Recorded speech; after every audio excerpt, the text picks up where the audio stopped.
Of employee stock ઓપ્શનમાં પહેલો point છે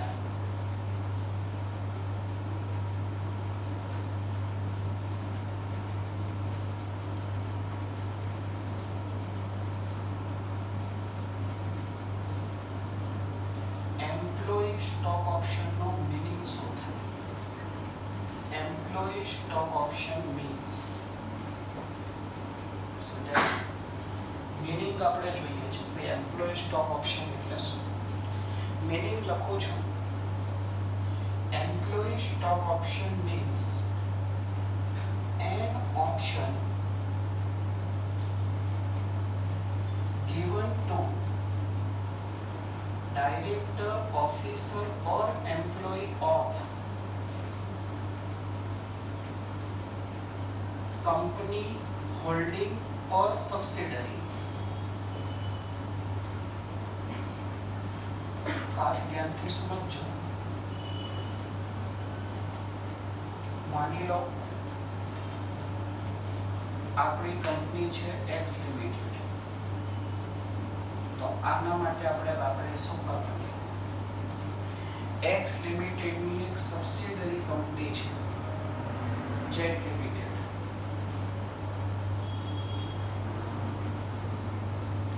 અને એક્સ લિમિટેડની એક હોલ્ડિંગ કંપની પણ છે એ લિમિટેડ. તો હવે આ કંપની એક્સ લિમિટેડ કોને એક ઓપ્શન આપે છે? એક્સ લિમિટેડ કંપનીના ડાયરેક્ટર, ઓફિસર કે એમ્પ્લોયી. ઇમ્પોર્ટન્ટ મેટર એ છે આ ડાયરેક્ટર, ઓફિસર કે એમ્પ્લોયી એક્સ લિમિટેડના પણ હોઈ શકે, એ લિમિટેડના પણ હોઈ શકે કે જેડ લિમિટેડના પણ હોઈ શકે. સમજાય છે દરેક? An option given to director, officer or employee of company, holding or subsidiary which gives such director, employee or officer a right. આ જે ઓપ્શન છે આ option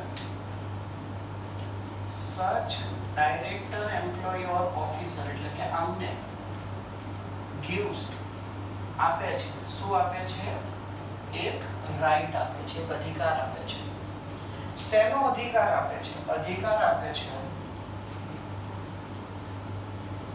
to purchase or subscribe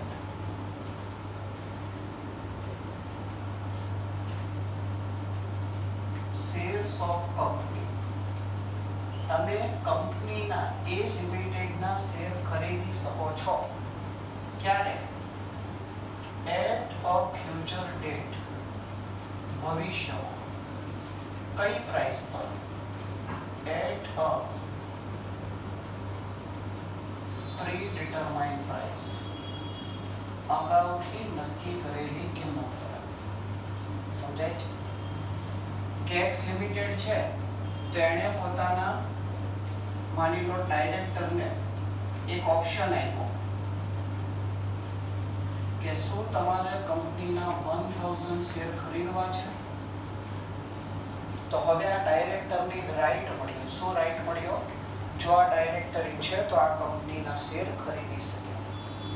અત્યારે નહીં ખરીદી શકે, એટ અ ફ્યુચર ડેટ, ભવિષ્યમાં, 2 મહિના પછી, 6 મહિના પછી.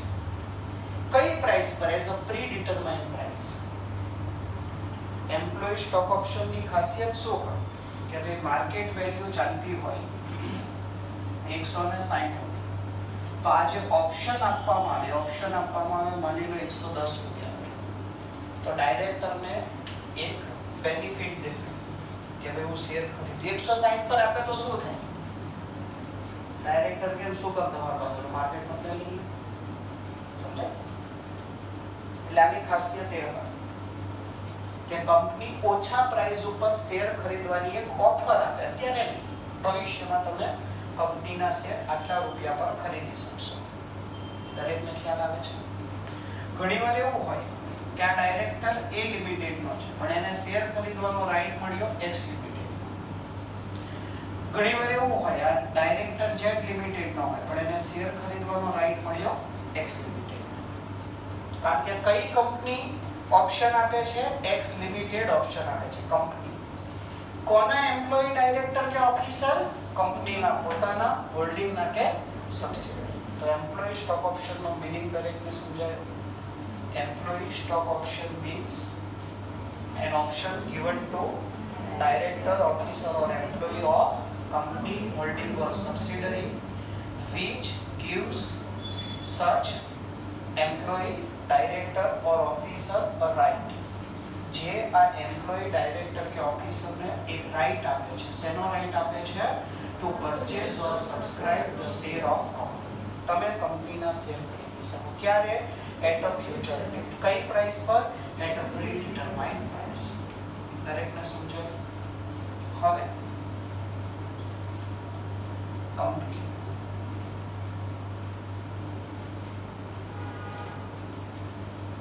માની લો આપણી કંપનીનું નામ છે એક્સ લિમિટેડ. તો એક્સ લિમિટેડ પાસે હેઝ ઓપ્શન છે. શેનો ઓપ્શન છે?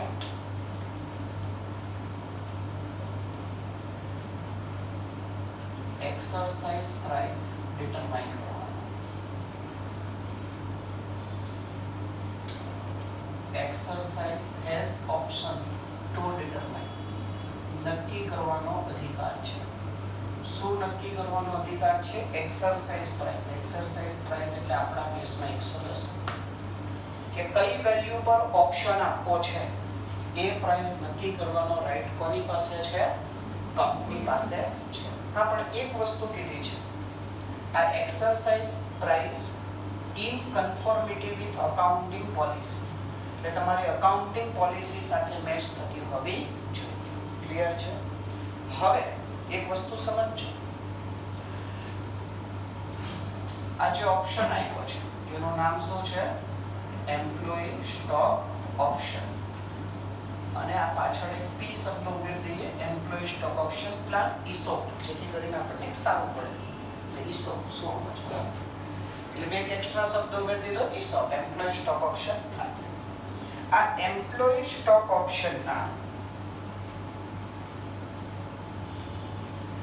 ગ્રાન્ટિંગ ઓફ ઓપ્શન અને વેસ્ટિંગ ઓફ ઓપ્શન, આ બંનેની વચ્ચે 1 યરનો સમય મિનિમમ હોવો જોઈએ. એટલે તમે આજે ડાયરેક્ટરને ઓપ્શન આપ્યો અને તમે એમ કહો 2 મહિના પછી તમારો ઓપ્શન પૂરો થઈ જશે, 2 મહિના જણાવી દેજો, એમ ના ચાલે. આજે બધા જ એમ્પ્લોયી, ડાયરેક્ટર કે ઓફિસરને આપણે ઓપ્શન આપ્યો, પછી આપણે એમને જણાવીશું કે ભાઈ 1 વર્ષની અંદર તમારે હવે અમને જણાવવાનું કે તમારે આ ઓપ્શન તમે એક્સરસાઇઝ કર્યો છે કે નહીં, એટલે કે તમે કંપનીના શેરને ખરીદ્યા છે કે. સમજાય છે?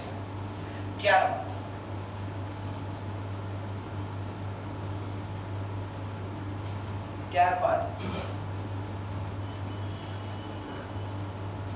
આ ઇસોપની અંદર લોકિંગ પીરિયડ હોઈ શકે. કેટલો લોકિંગ પીરિયડ હોઈ શકે?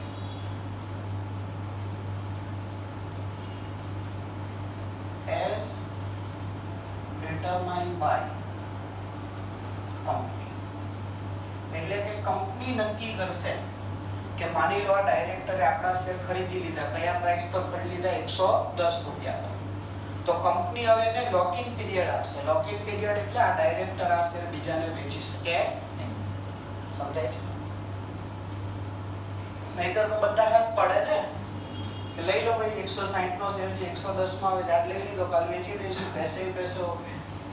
પણ કંપની શું કહેશે? રૂકો જરા, સબર કરો. બરાબર? એમ નહીં ચાલે ભાઈ, આજ લઈને કાલ નહીં વેચી શકો. લોકિંગ પીરિયડ સાથે આપીએ છીએ. માની લો 1 વર્ષનો લોકિંગ પીરિયડ આપી દીધો, તો 1 વર્ષ પછી વેચો જઈને માર્કેટમાં, અમને પ્રોબ્લેમ નહીં. તો 1 વર્ષ હશે, 2 વર્ષ હશે, 6 મહિના હશે, એ કોણ નક્કી કરશે? કંપની. દરેકને સમજાયું? અને સૌથી important point number 3, eligibility of director, officer or employee. આપણે ઉપર કહી તો દીધું, શું કહી દીધું? કંપની કોને ઓપ્શન આપશે? ડાયરેક્ટર, ઓફિસર કે એમ્પ્લોયી. પણ આ ડાયરેક્ટર, ઓફિસર કે એમ્પ્લોયી એટલે કોણ? એની ડિસ્કશન અહીંયા આપણે કરીશું.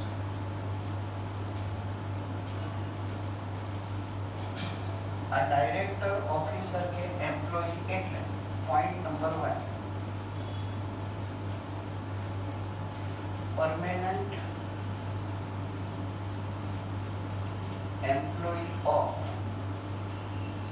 company, permanent employee of company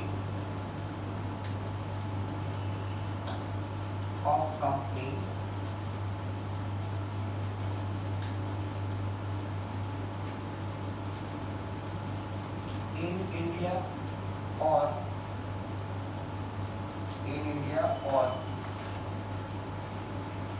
outside India.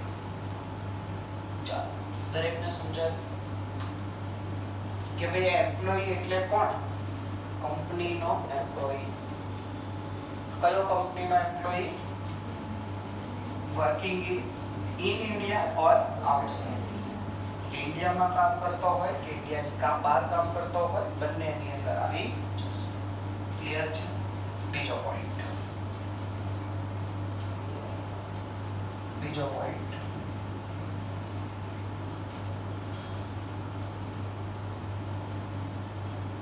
director whether volatile or not. Director પછી ભલે વોલ્ટાઇલ ડાયરેક્ટર હોય કે ન હોય. સમજાય છે ને?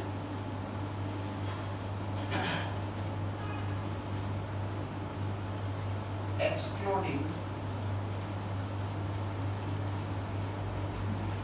independent director. એટલે કે આની અંદર આપણે કોને ધ્યાનમાં લઈ લઈએ? ઇન્ડિપેન્ડન્ટ ડાયરેક્ટરને ધ્યાનમાં લઈશું નહીં. એટલે આ જે ડાયરેક્ટર છે એ કોણ ન હોવો જોઈએ? ઇન્ડિપેન્ડન્ટ ડાયરેક્ટર ન હોવો જોઈએ. અને એ આખું ડાયરેક્ટર વાળા ચેપ્ટરમાં આખો અલગ એનો પોઈન્ટ છે. કોને ઇન્ડિપેન્ડન્ટ ડાયરેક્ટર કહેવાય, કોને ન કહેવાય, આખો અલગ પોઈન્ટ છે. અત્યારે આપણે એમાં ડિસ્કશનમાં નથી જતા. અત્યારે ખાલી આપણે એક નામ તરીકે યાદ રાખી દઈએ કે ભાઈ ઇન્ડિપેન્ડન્ટ ડાયરેક્ટર એક કેટેગરી છે ડાયરેક્ટરની. તો એ ડાયરેક્ટર આ ડાયરેક્ટરની અંદર હોઈ શકે નહીં, કારણ કે અહીંયા શું લખ્યું છે? એક્સક્લુડિંગ શબ્દ લખ્યું છે. સમજાય છે દરેકને? અને ત્રીજો point,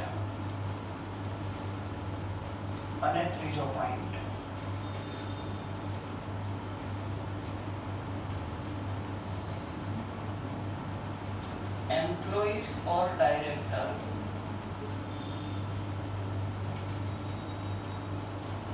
as mentioned in 1 and 2. 1 અને 2 માં આપણે જે એમ્પ્લોયી કે ડાયરેક્ટરને મેન્શન કર્યા છે એ ડાયરેક્ટર એ બધા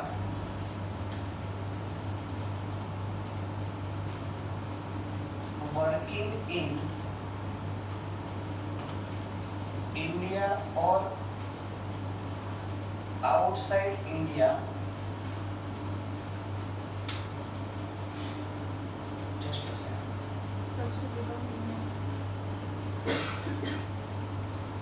Okay. Employer director as mentioned in 1 and 2.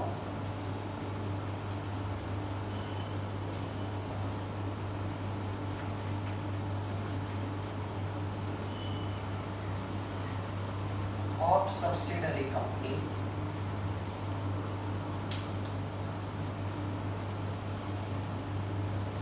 working in India or outside India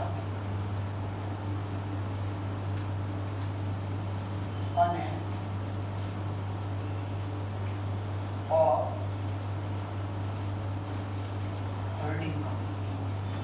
જ્યાં મેં પોઈન્ટ નીચે લખવાનો છે પણ અહીંયા સુધીનો પોઈન્ટ મેં તમને આગળ સમજાવ્યો તો એકવાર યાદ હોય. આ બંને અહીંયા આપણે કંપનીની વાત કરી. બે એમ્પ્લોય તો કોણ? એક્ઝામ્પલ પ્રમાણે એક્સ લિમિટેડ. ડાયરેક્ટર તો કોણ? X limited. આ પોઈન્ટ શું કહે છે? એમ્પ્લોય અને director as mentioned in 1 and 2 આ કંપનીના હતા. તો કોઈને થાય સર સબસિડરીના? તો જવાબ આપ્યો હા, સબસિડરીના પણ. અને એ સબસિડરીના ક્યાં કામ કરતા હોય? ઇન્ડિયામાં કરતા હોય કે આઉટસાઇડ ઇન્ડિયા, એનાથી ફરક પડતો નથી. સર પછી ઘણા સવાલ થાય સર ઓકે ચલો સબસિડરીનો સવાલ પૂરો. હોલ્ડિંગના? જવાબ આપ્યો હોલ્ડિંગના. તો હોલ્ડિંગમાં ઇન ઇન્ડિયા કે આઉટસાઇડ ઇન્ડિયા એવું નથી લખ્યું. તેનો ઇનડાયરેક્ટ મીનિંગ ઇન્ડિયામાં જે એમ્પ્લોય કે ડાયરેક્ટર હોલ્ડિંગના કામ કરે છે જ, આઉટસાઇડ ઇન્ડિયા કામ કરે છે. સમજાય છે? પણ આની અંદર આપણે એક્સક્લુડ કરીશું. કોને એક્સક્લુડ કરીશું? ખાસ ધ્યાનથી સમજજો. હવે અહીંયા હું લખું છું but does not include.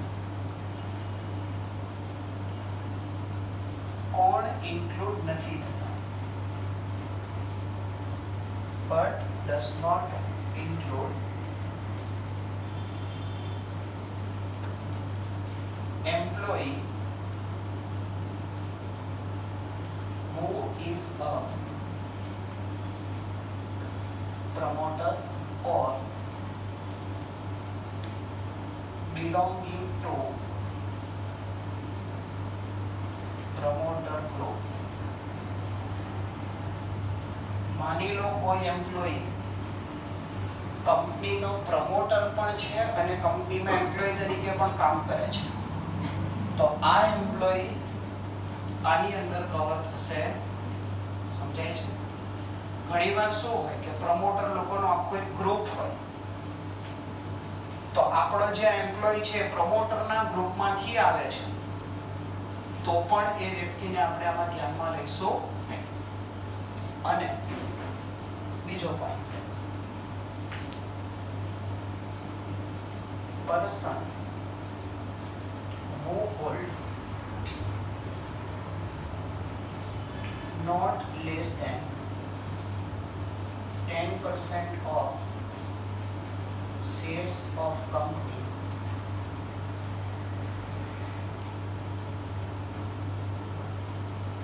directly or indirectly. માની લો કોઈ એવો ડાયરેક્ટર, એમ્પ્લોય કે ઓફિસર છે જે કંપનીની અંદર શું કરે છે? 10% થી વધારે શેર ધરાવે છે. તો એ વ્યક્તિને પણ આપણે આમાં ઇન્ક્લુડ કરીશું. આમાં ઇન્ક્લુડ નહીં કરીએ એટલે એને આપણે એમ્પ્લોય સ્ટોક ઓપ્શનનો ઓપ્શન આપી શકીએ. કેમ? આટલા બધા શેર ઓલરેડી છે, હજી બીજા શેર આપશો તો એનું હોલ્ડિંગ ઓર વધી જશે. સમજાય છે ને? તો આવા વ્યક્તિને પણ આપણે એમ્પ્લોય સ્ટોક ઓપ્શનનો ઓપ્શન આપી શકીએ. ક્લિયર છે પોઈન્ટ? આગળ વધીએ.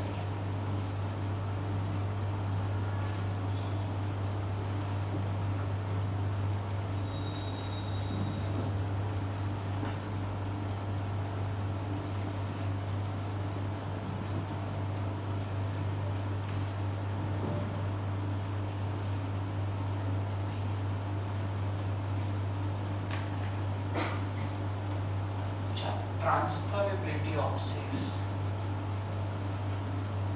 ખાસ ધ્યાનથી સમજો. કંપનીના જે પણ શેર કે ડિબેન્ચર છે, કંપનીના શું છે? જે પણ શેર કે ડિબેન્ચર, આ શું છે? આ શેર કે ડિબેન્ચર મૂવેબલ પ્રોપર્ટી છે.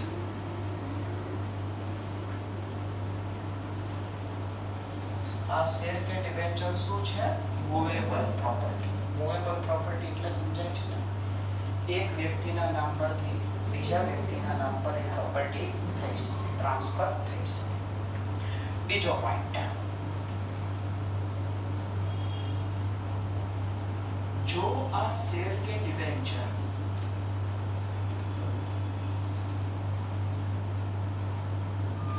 પબ્લિક કંપની ના હોય, કોના હોય? પબ્લિક કંપની ના. તો આ શેર કે ડિબેન્ચર ફ્રીલી ટ્રાન્સફરેબલ હશે. ફ્રીલી ટ્રાન્સફરેબલ એટલે સમજાય છે ને? મિસ્ટર એ બી ને આપી શકે, બી સી ને આપી શકે, સી ડી ને આપી શકે, એમના ઉપર કોઈ રિસ્ટ્રિક્શન નથી, મનમાં આવી રીતે શેર ટ્રાન્સફર કરી શકે. પણ જો આ શેર કે ડિબેન્ચર પ્રાઇવેટ કંપનીના છે, કોના છે? પ્રાઇવેટ કંપનીના. તો નિયમ શું છે? તો નિયમ એવો છે કે there are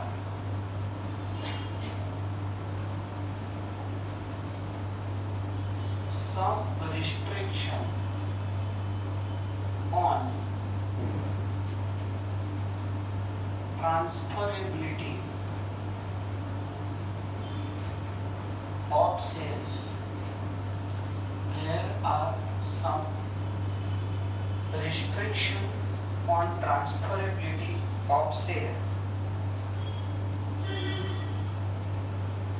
as provided under article. શું કહેવા માંગે છે? પોઈન્ટ સમજાય છે ને? કે આર્ટિકલમાં અમુક રિસ્ટ્રિક્શન હશે, એ રિસ્ટ્રિક્શન પ્રમાણે શું થઈ શકે?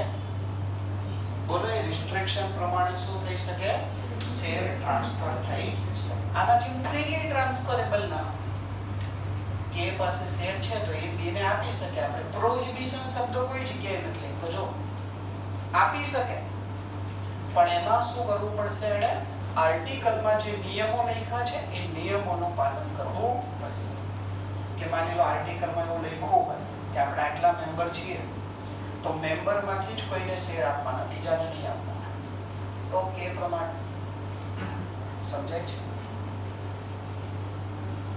ત્યારબાદ એની અંદર જ એક પોઈન્ટ છે. બે શબ્દ છે. એક શબ્દ છે ટ્રાન્સફર અને એક શબ્દ છે ટ્રાન્સમિશન.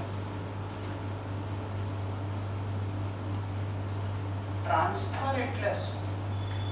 ટ્રાન્સફર એટલે વોલ્યુન્ટરી transfer of share.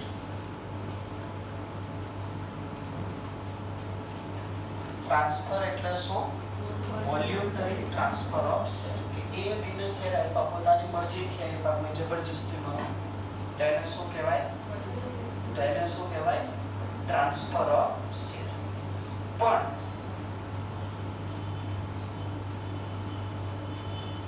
transfer of shares as per operation of law નું ગુજરાતી થાય કાયદા પ્રમાણે. ઓપરેશન ઓફ લો નું ગુજરાતી શું થાય? કાયદા.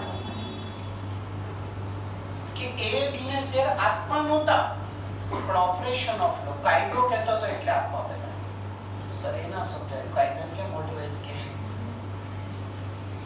જેમ કે માની લો મિસ્ટર નું ડેથ થઈ ગયું, ડેથ થતા થતા એની જીવનની છેલ્લી અંતિમ ઈચ્છા એક જ હતી કે મારા શેર બીને ના જવા જોઈએ. એ છોકરો હતો, સાચો તો નહોતો એટલે. પણ હવે એની મરજી હોય કે ના હોય, જેણે મમ્મીની અપોઇન્ટ નહીં કર્યો હોય તો શેર કોને જશે? તો એની ઈચ્છા હોય કે ના હોય, શેર લો પ્રમાણે કોને ગયા? બીને. કોઈ વ્યક્તિ ઇન્સોલ્વન્ટ થઈ જાય ત્યારે પણ સેમ જ થાય ને? એની ઈચ્છા હોય કે ના હોય, સામેવાળાને શેર જતા. તો અહીંયા એ પાસેથી બી પાસે શેર ગયા, એને ટ્રાન્સફર ના કહેવાય, એને શું કહેવાય? Transmission of share. દરેકને સમજાય છે?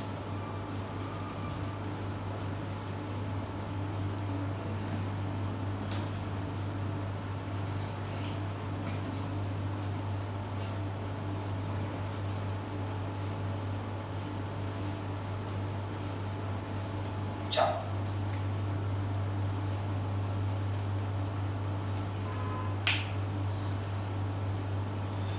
સેક્શન 56 શું કહે છે? આ ટ્રાન્સફર કે ટ્રાન્સમિશન કઈ રીતે થાય? આ ટ્રાન્સફર કે ટ્રાન્સમિશન કઈ રીતે થાય એની ડિટેલમાં ડિસ્કશન શેમાં કરવામાં આવી છે? સેક્શન 56 માં. અને આના આધારે ઘણા બધા પ્રશ્નો પૂછાય છે. જોઈએ. સૌથી પહેલા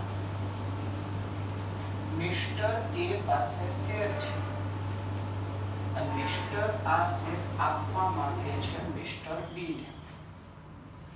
તો મિસ્ટર એ માટે શબ્દ વપરાશે ટ્રાન્સફરર. મિસ્ટર એ માટે કયો શબ્દ વપરાશે? ટ્રાન્સફરર. અને બી માટે શબ્દ વપરાશે ટ્રાન્સફરી. અહીંયા સુધી ક્લિયર છે? જેને શેર આપવાના છે, જેના નામ પર શેર છે એને કહેવાય ટ્રાન્સફરર. જેના નામ પર શેર કરવાના છે એને કહેવાય ટ્રાન્સફરી. હવે પ્રોસિજર શું છે? પ્રોસિજર એવું છે કે ટ્રાન્સફરર અથવા તો ટ્રાન્સફરીએ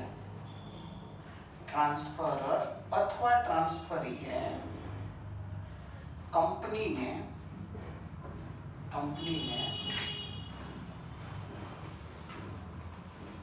માની લો આપણી કંપની છે એક્સ લિમિટેડ. તો મિસ્ટર એ અથવા મિસ્ટર બી એક્સ લિમિટેડ ને શું સબમિટ કરવું પડશે? સબમિટ કરવું પડશે ટ્રાન્સફર ડીડ. શું સબમિટ કરવું પડશે? ફાઇલ કરવું પડશે, સબમિટ કરવું પડશે. શું સબમિટ કરવું પડશે?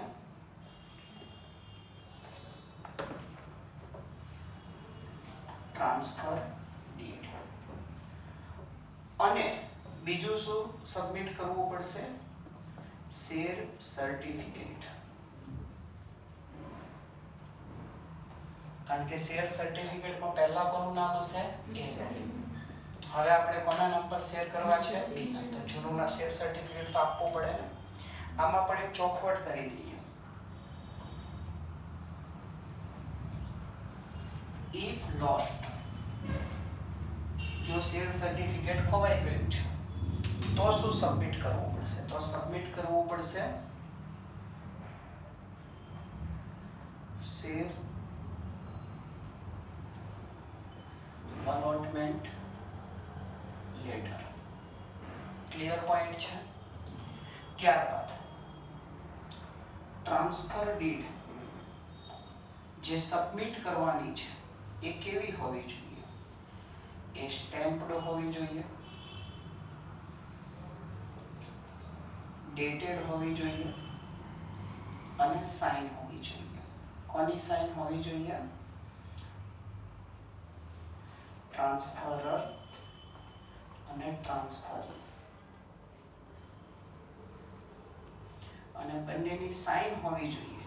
એને કહેવાય એક્ઝિક્યુટેડ હોવી જોઈએ. એક્ઝિક્યુટેડ એટલે સાઇન કરેલી. ઘણીવાર તમને બુકમાં એવો શબ્દ જાણવા મળશે કે transfer did shall be executed. તો એનો મીનિંગ શું લેવાનો? સાઇન હોવી જોઈએ. કોની સાઇન હોવી જોઈએ? ટ્રાન્સફરર અને ટ્રાન્સફરી. દરેકને અહીંયા સુધીનો પોઈન્ટ ક્લિયર થયો? આગળ વધીએ. ખાસ ધ્યાનથી સમજજો. ત્યારબાદ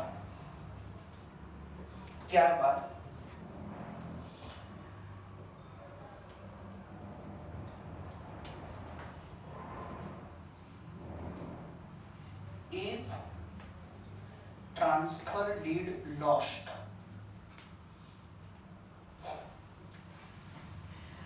શું ખોવાઈ ગયો? ટ્રાન્સફર ડીડ જ ખોવાઈ ગઈ. સમજાય છે? એ અને બી એ ટ્રાન્સફર ડીડ બનાવી, સ્ટેમ્પ કરાવ્યો, ડેટ લખ્યું, બધું કર્યું અને છેલ્લે શું થયું? ટ્રાન્સફર ડીડ ખોવાઈ ગઈ. તો શું થશે? ખાસ ધ્યાનથી સમજજો. હા, બે શબ્દ છે. આ ડોક્યુમેન્ટ્સ કેટલા દિવસમાં સબમિટ કરવા જોઈએ? Within 60 days. કેટલા દિવસમાં? 60 ડેઝ. ક્યારથી 60 ડેઝ? સાઇન કરી હોય ત્યારથી. કે અને બી આમાં સાઇન કરે ત્યારથી 60 દિવસમાં ટ્રાન્સફરર અથવા ટ્રાન્સફરીએ કંપનીને આ બંને ડોક્યુમેન્ટ સબમિટ કરી દેવા જોઈએ. હવે લોસ્ટ વાળા પોઈન્ટને આપણે અલગથી લખીએ છીએ ડિટેલમાં. પોઈન્ટ નંબર 3, if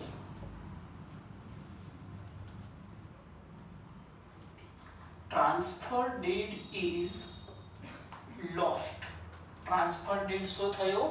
ખોવાઈ ગઈ. અથવા તો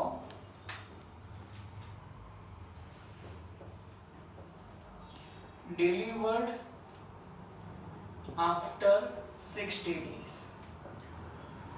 અથવા તો કંપનીને આ ટ્રાન્સફર ડીડ પહોંચી પણ ક્યારે મળી? એક્ઝિક્યુશનના 60 દિવસ પછી. સમજાય છે ને? તો હવે કંપની શેર ટ્રાન્સફર કરશે કે નહીં કરે? હવે કંપની એના નામ પરથી બીના નામ પર શેર ટ્રાન્સફર કરશે કે નહીં કરે? જવાબ આપો. લખું છું.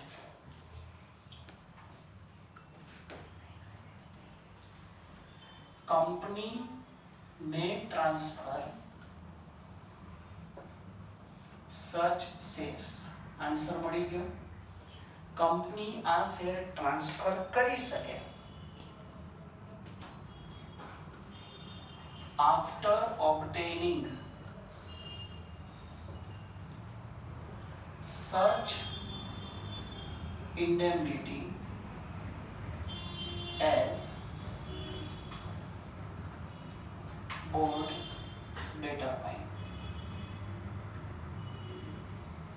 સમજાય છે? બોર્ડ ઓફ ડિરેક્ટર જે રીતે નક્કી કરે એ રીતે બોર્ડ ઓફ કંપની આમની પાસેથી ઇન્ડેમનિટી મેળવશે. ઇન્ડેમનિટી મેળવવું એટલે શું? જો હવે કંપનીના માઇન્ડમાં એક વિચાર આવ્યો કે ભાઈ તમે એના નામ પરથી બીના નામ પર શેર ટ્રાન્સફર કરવા આવ્યા, પણ ટ્રાન્સફર ડીડ તો ખોવાઈ ગઈ છે. કાલ ઉઠીને કોઈ બીજી વ્યક્તિ આ ટ્રાન્સફર ડીડ લઈને આવ્યો તો બની શકે ને એવું? તો અમે તકલીફમાં મુકાઈ જઈશું. તો કંપની શું કે ભાઈ અમને એવું લાગે છે જો ભવિષ્યમાં ઇશ્યુ ફરીથી આવે, અમારે કદાચ માની લો ફરીથી એને શેર આપવાના આવે, તમારા શેર કેન્સલ કરવાના થાય, તો અમને 50,000 નું નુકસાન જાય એમ છે. તો તમે એક કામ કરો, એક કાગળ પર અમને લખીને આપો, જો ભવિષ્યમાં આના કારણે કંપનીને કોઈ નુકસાન જશે તો અમે તમને ભરપાઈ કરી આપીશું. આને શું કહેવાય? ઇન્ડેમનિટી. સમજે? એટલે હવે કંપની સેફ થઈ ગઈ. ભલે ખોવાઈ ગયું હોય, ભવિષ્યમાં આવે નુકસાન કદાચ ગયું પણ તો કંપનીને ટેન્શન નથી, કારણ કે કંપનીએ શું ઓબ્ટેન કરી લીધી હશે? ઇન્ડેમનિટી ઓબ્ટેન કરી દીધી હશે. એટલે ઇન્ડેમનિટી ઓબ્ટેન કર્યા પછી કંપની શું કરી શકે? શેર ટ્રાન્સફર કરી શકે, ભલે તમે 60 દિવસ પછી આ ડોક્યુમેન્ટ્સ આપ્યા હોય કે ભલે પછી ટ્રાન્સફર ડીડ લોસ્ટ થઈ ગઈ હોય. ક્લિયર છે પોઈન્ટ? એના પછીનો point very very interesting point. એક પોઈન્ટ એવું કે છે કંપનીએ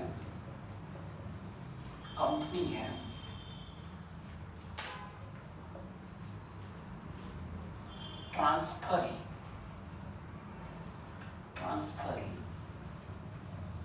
એટલે કે આપણા કેસમાં મિસ્ટર બી ને શું કરવું જોઈએ?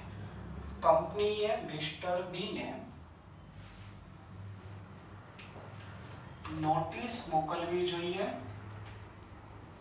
Before transfer of share. Share transfer કરતા પહેલા કંપનીએ કોને નોટિસ મોકલવી જોઈએ? મિસ્ટર બી ને નોટિસ મોકલવી જોઈએ કે ભાઈ તમારા નામ પર શેર ટ્રાન્સફર કરવાના આવ્યા છે, કરીએ કે ના કરીએ. પણ ક્યારે? only if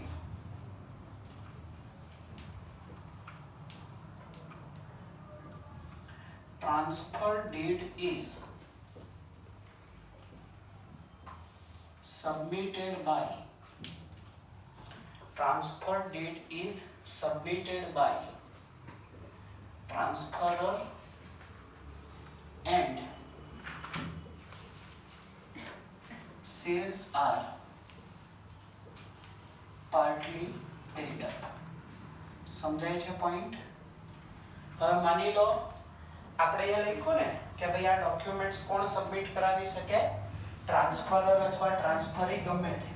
હવે ટ્રાન્સફરીએ જ આ નોટિસ કે એપ્લિકેશન કંપનીને આપી હોય તો પછી નોટિસ એને મોકલવા જરૂર નથી, એને તો ખબર જ છે ને. પણ આ નોટિસ કોણે મોકલી હોય? ટ્રાન્સફરરે. નોટિસની એપ્લિકેશન કોણે આપી હોય? ટ્રાન્સફરરે. અને શેર પાછા પાર્ટલી પેઇડ અપ હોય. ફુલ્લી પેઇડ અપ હોય તો એના નામ પરથી બીના નામ પર શેર જાય તો બીને કોઈ બીજું ટેન્શન નહીં ને કે ભવિષ્યમાં પૈસા આપવા પડશે. ફુલ્લી પેઇડ અપ હોય તો.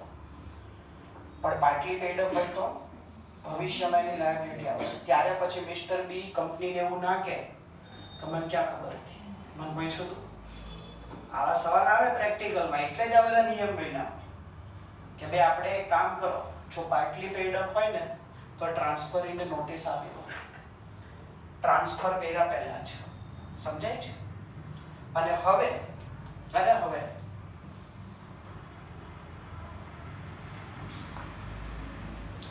ટ્રાન્સફરી શું કરી શકે? ટ્રાન્સફરી વિધિન 2 weeks, 2 અઠવાડિયાની અંદર object for such transfer.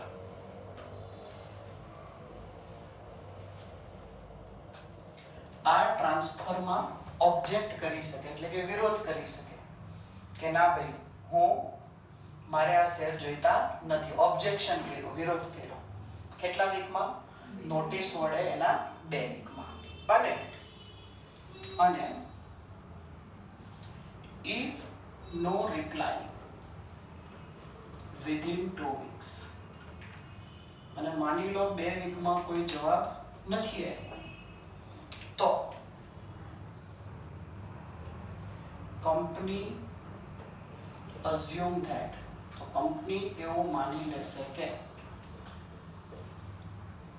no objection from transferring, તો ટ્રાન્સફરીને શું નથી? કોઈ ઓબ્જેક્શન છે નહીં, એવું માની લેશે. ક્લિયર પોઈન્ટ છે? આગળ વધીએ. Point number 5. હવે આપણે જોઈ ગયા છીએ પોઈન્ટ નંબર 5. તો in case of shares held in demat form અથવા dematerialized form, બોલો, જ્યારે શેર ડીમેટ ફોર્મમાં હોય ત્યારે નો transfer did is needed.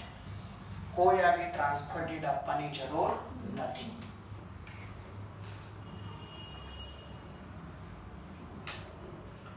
No transfer did is needed.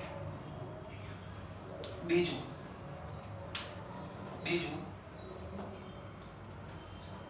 only by intimation to depository, ખાલી ડિપોઝિટરીને ઇન્ટિમેશન આપીને shares can be transferred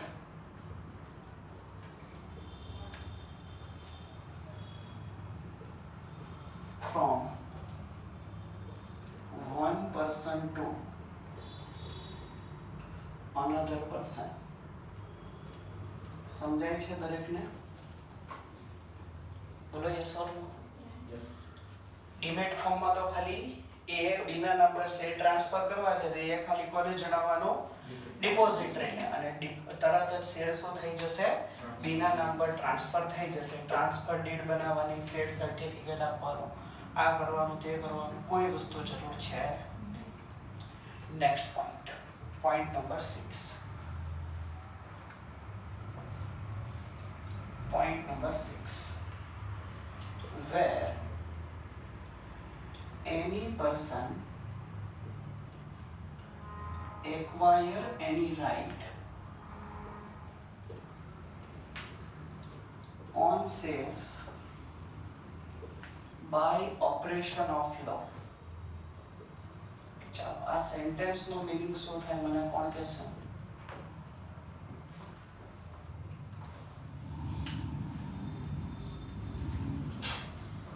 જ્યારે કોઈ વ્યક્તિને શેર પર અધિકાર મળે છે, શેના કારણે અધિકાર મળે છે? બાય ઓપરેશન ઓફ લો. સમજાય છે ને? માની લો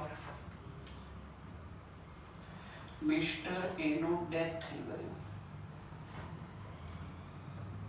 મિસ્ટર એ નું ડેથ થઈ ગયું. એની પર્સન એટલે કે મિસ્ટર બી સન છે મિસ્ટર એ નો. તો હવે આ શેર ઉપર કોનો હક લાગી ગયો? Mister B. તો mister B acquire right on share. શું હવે આ શેર ઉપર મિસ્ટર બી ને રાઈટ મળી ગયો? હા. શેના કારણે મળ્યો છે? બાય ઓપરેશન ઓફ લો, કાયદાના કારણે. ક્લિયર છે ને સેન્ટેન્સ? તો હવે શું? તો હવે બે પોઈન્ટ. પહેલો point, only by giving intimation to company, ખાલી કંપનીને ઇન્ટિમેશન આપીને. કોના દ્વારા? By such person.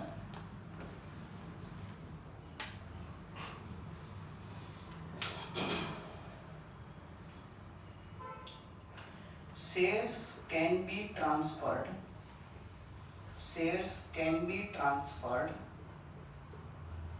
on such transferred to such person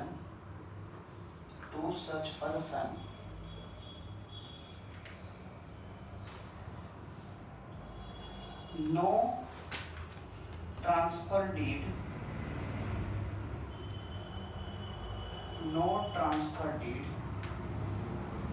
is needed. શું કહે છે પોઈન્ટ? મિસ્ટર બી એ ખાલી કંપનીને ઇન્ટિમેશન જ આપવાનું, જાણકારી જ આપવાની કે ભાઈ જાણકારી આપી એટલે એનું ડેથ સર્ટિફિકેટ આપી દેવાનું અને શેર કોના નામ પર થઈ જશે? બીના નામ પર. ટૂંકમાં અહીંયા આપણે આજે બધું કીધું એમાંની કોઈ પ્રોસેસ કરવાની જરૂર નથી. સમજાય છે ને? ખાલી ઇન્ટિમેશન આપવાનું, ખાલી જાણકારી આપવાની. હવે એક ઇન્ટરેસ્ટિંગ પોઈન્ટ લખું છું, સાંભળજો. બહુ ઇન્ટરેસ્ટિંગ પોઈન્ટ છે. શું કહેવા માંગે છે?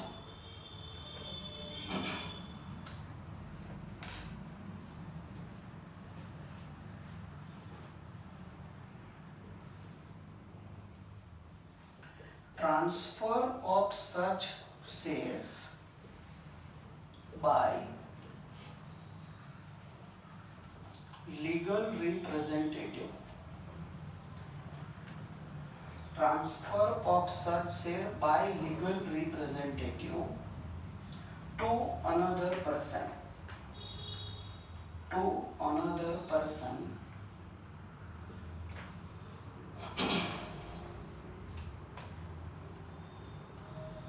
Even though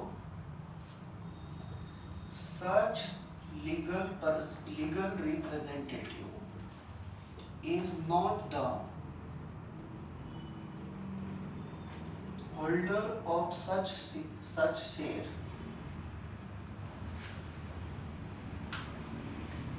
is valid. શું કે છે? આખો પોઈન્ટ પહેલા એક્ઝામ્પલ થી સમજાવો, પછી શું લખ્યું છે સમજાવીશ. મિસ્ટર એનું ડેથ થઈ ગયું. બોલો એના શેર કોને જશે? બી ને જશે. બી કોણ છે? લીગલ રિપ્રેઝેન્ટેટિવ છે. કોનો? મિસ્ટર એ. જો મિસ્ટર બી એ પોતાના નામ પર શેર ટ્રાન્સફર કરવા હોય તો શું રસ્તો? કંપનીને ખાલી ઇન્ટિમેશન આપવાનો, કંપનીના શેર એના નામ પર થઈ જશે. હવે મિસ્ટર બી ની પહેલેથી એક ફિલોસોફી હતી, લાઈફમાં ગમે તે કરવાનું, અડધી રોટલી ખાવાની, અડધી નાઈટ ભૂખ્યું સુઈ જવાનું, પણ શેર માર્કેટમાં ક્યારેય પડવાનું એની આવી ફિલોસોફી હતી. એટલે એને આ શેરની ને બધી મગજમારી પડવું નહોતું. એ વિચારતો તો આ શેર લઈશ, ડિવિડન્ડ આવશે, નવી લાગત થશે, નવા રૂપિયા રોકીશ, એટલે શેર બજારમાં આપણે પડવું નથી. એણે વિચાર્યું કે હું આ શેર બારોબાર મિસ્ટર સી ને વેચી દઉં. સમજાય છે?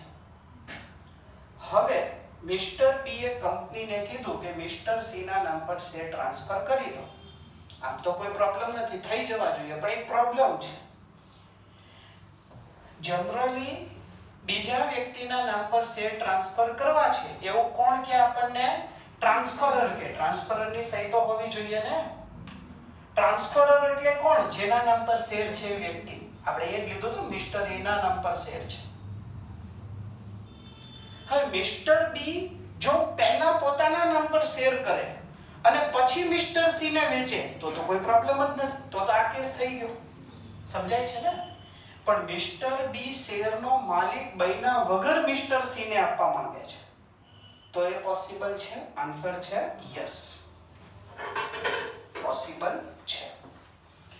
Transfer of such share by legal representative. કોણ શેર ટ્રાન્સફર કરે છે? Legal representative. કોને? To another person, mister C ને. Even though such legal representative is not the holder of such share. એટલે આ વ્યક્તિ શેરનો હજી હોલ્ડર બન્યો નથી, તો આ ટ્રાન્સફર વેલિડ ટ્રાન્સફર કહેવાશે. એટલે કે કંપનીએ મિસ્ટર સી ના નામ પર શેર ટ્રાન્સફર કરવા પડશે. સમજાય છે દરેકને? ત્યારબાદ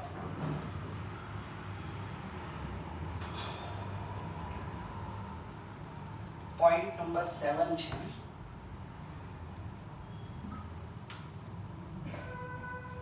પેનલ્ટી કેટલી ભરવી પડશે?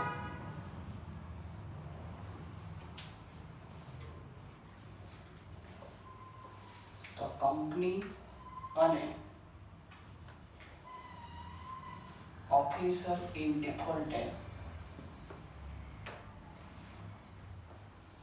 50,000 રૂપિયા સુધીની પેનલ્ટી ભરવી પડી શકે છે. સમજાય છે દરેકને? બોલો યસ ઓર નો?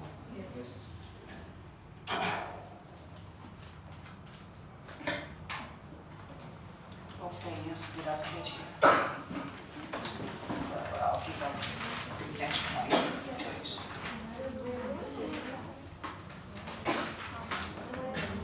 અને ક્વેશ્ચન આન્સરના કયા ક્વેશ્ચન આન્સર કરવાના છે ભૂલાઈ ના જાય એ માટે આજથી હું તમને તમારા ગ્રુપમાં નાખી દઈશ. ઓલરેડી નાખી દીધા છે ક્વેશ્ચન નંબરને, કારણ કે શું મને પાસ્ટનો અનુભવ છે.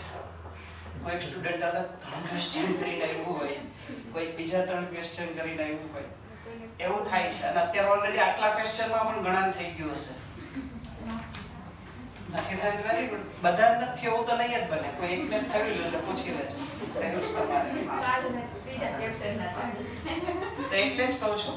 એટલે હવે દરરોજ હું ઓલમોસ્ટ દરરોજ બોલાય તમારે મને કહી દેવાનું WhatsApp કરી કે સર આ પાછો નાખી દો. હું દરરોજ તમને કાલે કયા 3 ક્વેશ્ચન છે નાખી દઈશ. એટલે અડધા ક્વેશ્ચનની તૈયારી કર્યા પહેલા 10 મિનિટ પહેલા એ બગાડવી પડે કયા કરવાના છે. 4 જણના ફોન ઘુમાવવો પડે. અને પછી થાય એવું કામ હોય ત્યારે જ ફોન નો છે 4 પછી. બાકી એમને ખાલી કેમ છો માટે ફોન કર્યો તો અડધી રિંગી નો સીધા ઉપર આ બોલો. અને કામ હોય અર્જન્ટમાં બેઠા હોય, કારણ કે શું અડધો કલાકમાં પૂરું કરીને ફટાફટ આપણે મેચ જોવાની હોય, સિરિયલ જોવાની હોય, તો ત્યારે બધું જ કે નહીં. એટલે આવું નહીં થાય માટે દરરોજ હું ક્વેશ્ચન નંબર નાખી દઈશ.